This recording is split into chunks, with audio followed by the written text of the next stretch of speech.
I met my ex-husband again after 5 years and realized how much I miss him. Now he wants to reconnect, and I'm not sure what to do. Posted by you/confused Smithrow. I, 36F, went to my best friend's Christmas/her husband's birthday party on the 24th and met my ex, 38M, there for the first time since our divorce. Apparently, he is one of my BFF's husband's co-workers. He didn't know I would be there and was as surprised as I was. We made some small talk, and then I hopped over to chat with another friend. During the evening, we bumped into each other a couple of times. He made some jokes, but most of the time, I tried to avoid him. Yesterday, my best friend sent me a screenshot in which my ex asked her husband for my number in case I wanted him to have it, because he wanted to ask me out. The thing is, nobody in this city knows that we were once married. When I moved here 5 years ago from the other side of the country, I never mentioned my divorce. He didn't either. So now my friend and her husband want to hook us up because you seem to have such great chemistry at the party. Another thing is that I never realized how much I missed him until he entered the room. Our relationship was a mistake. We got married because we were the only unmarried couple in our social circle, and everybody else was already having babies. The divorce was inevitable, our communication was rubbish, I wanted kids, he didn't, at least not as soon as possible, his mom was meddling, and he didn't stand up to her. At the same time, we were really good friends, and meeting him again made me more than happy.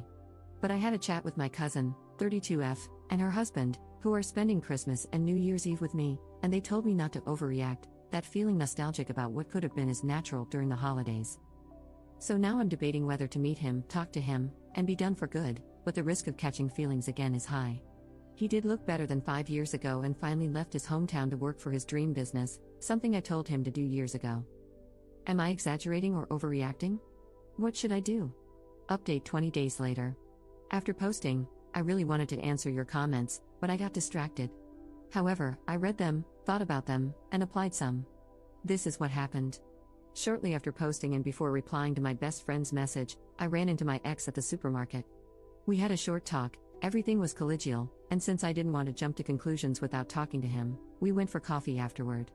Long story short, we agreed to stay on friendly terms for our own good. He admitted that he felt extremely sentimental after our last meeting, and I admitted feeling both giddy and panicky at the same time. He apologized for things he did and didn't do during our marriage, mainly not defending me against his mother, with whom he no longer has any contact. Then we discussed our friends. Some people in my original post ask why I never told my best friend about my failed marriage.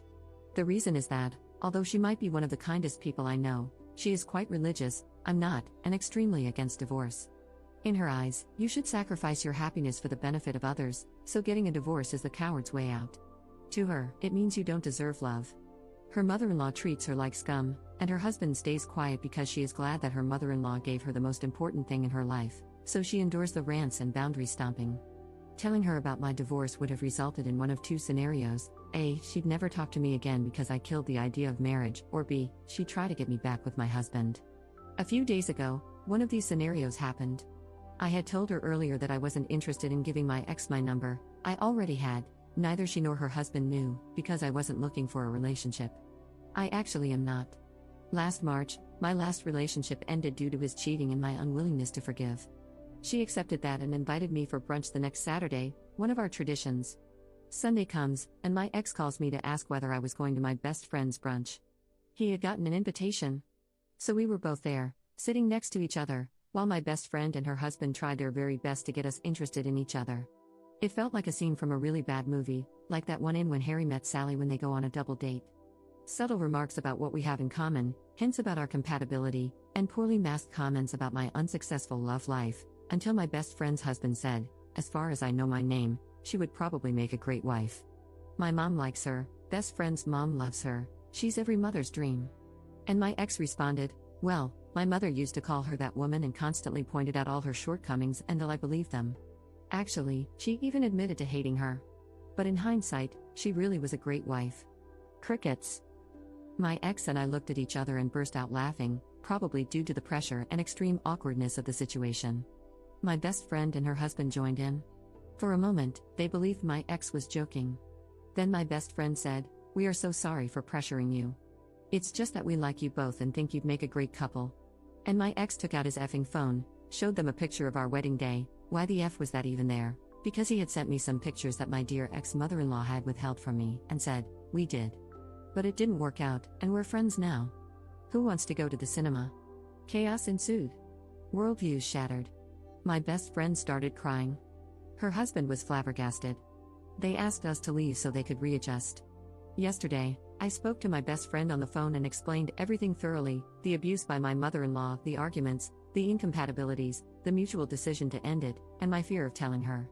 She silently cried for my future and said, "You are already so old," and threw away your only chance at happiness. No wonder you don't find love, you threw it away. It won't come back. Your future with your ex is riddled with betrayal. If you get back together, you can never mend what you tore apart. What will you tell any future partner? I cannot understand how you could do that. You always seem so compassionate. Why couldn't you understand the pain of your mother-in-law? She lost her son to you. You did not respect her wishes and did not listen to her. I'm sure she loved you like a daughter, but you were not ready. That's when I said goodbye, hung up, and started questioning my 5-year friendship. I talked to my mom, my cousin, and even my ex, who had a similar but less emotional talk with my best friend's husband, who doesn't even speak to him at work anymore. They all recommend giving my best friend some space. I feel worse than after my last breakup. Edit. After reading all of your comments, I decided to end the friendship. I didn't sleep well, so I spent all night writing down what bothered me so that, if she dares to talk to me again, I have the right arguments. Regarding her possible frustration/projection, I really acted as her therapist for the whole 5 years of our friendship and now realize how codependent and slightly toxic this relationship actually was. This is something I have to get over, and though I'm a rather introverted social mess, I really need to look for new friends who are not as prejudiced.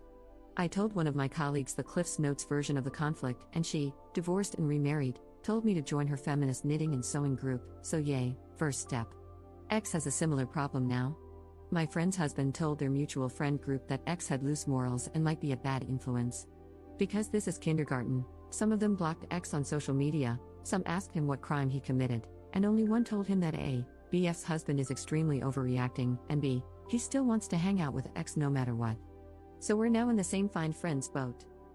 My friend's husband actually asked his boss this morning if he could arrange it so that he wouldn't have to share an office with X anymore. So yeah, they are also cutting ties. And to the comments asking which culture we/they belong to, we're all generic Europeans. X friends just belong to a strange Christian church, Protestant, not even Catholic.